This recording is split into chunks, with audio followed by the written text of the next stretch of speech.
നമസ്കാരം. മലയാളി വാർത്തയിലേക്ക് സ്വാഗതം. തിരുവനന്തപുരം ലോക്സഭാ മണ്ഡലത്തിൽ ബിജെപിയുടെ രാജീവ് ചന്ദ്രശേഖർ വിജയിച്ചേക്കുമെന്ന് India Today Axis My India survey ഫലം. തിരുവനന്തപുരത്തെ സിറ്റിംഗ് എംപിയായ കോൺഗ്രസിന്റെ ശശി തരൂരിനേക്കാൾ മേൽക്കൈ രാജീവ് ചന്ദ്രശേഖരന് ഉണ്ട് എന്നും എക്സിറ്റ് പോൾ ഫലം പറയുന്നു. 2019 ബിജെപിയുടെ കുമ്മനം രാജശേഖരനെയാണ് ശശി തരൂർ തോൽപ്പിച്ചത്. 2019 ഒരു വലിയ ഭൂരിപക്ഷത്തോടുകൂടിയാണ് ശശി തരൂർ ജയിച്ചത്.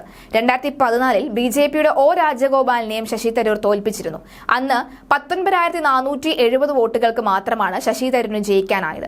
ശശി തരൂരിന് ഇക്കുറി കാലിടറിയേക്കാമെന്ന സൂചനകളാണ് എക്സിറ്റ് പോൾ ഫലം നൽകുന്നത്. എന്തായാലും നേരിയ മാർജിനായിരിക്കും ഇവിടെ വിജയം. കേരളത്തിൽ ബിജെപി നേട്ടമുണ്ടാക്കുമെന്ന് എക്സിറ്റ് പോൾ ഫലങ്ങൾ തള്ളി LDFും UDFും രംഗത്ത് വന്നു.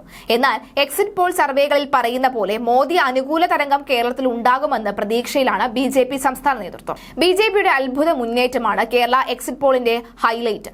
കേരളത്തിൽ താമര വിരിയിക്കുമെന്ന പ്രവചനത്തിനൊപ്പം തന്നെ ബിജെപിയുടെ വോട്ട് വിഹിതം 27% ഉയരുമെന്നും പ്രവചനമുണ്ട്.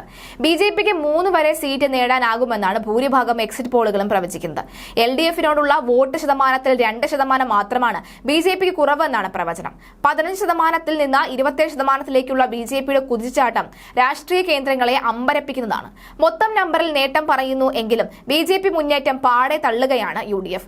ബിജെപിക്ക് സാധ്യത പറഞ്ഞ സീറ്റിൽ എല്ലാം ജയിക്കുമെന്നാണ് UDF നേതാക്കൾ പറയുന്നത്. LDFിന് കേരളത്തിൽ വൻ തകർച്ചയുണ്ടാകുമെന്ന പ്രവചനത്തിനിടെ ബിജെപി നേട്ടമുണ്ടാകുമെന്നുള്ള പ്രവചനങ്ങളും ഇടതുപക്ഷത്തിന് ഇരട്ടി പ്രഹരമായി. അതുകൊണ്ട് തന്നെ LDFും പ്രവചനം പാടെ തള്ളുകയാണ്. ഒരു സീറ്റും ബിജെപി കിട്ടുന്നില്ല എന്നും യഥാർത്ഥ ഫലം വരുമ്പോൾ എല്ലാം വ്യക്തമാകും എന്നുമാണ് LDF നേതാക്കളുടെ പ്രതികരണം. എന്നാൽ മോദി തരംഗം കേരളത്തിലും വീശി എന്ന് വിശ്വസിക്കുകയാണ് ബിജെപി നേതാക്കൾ.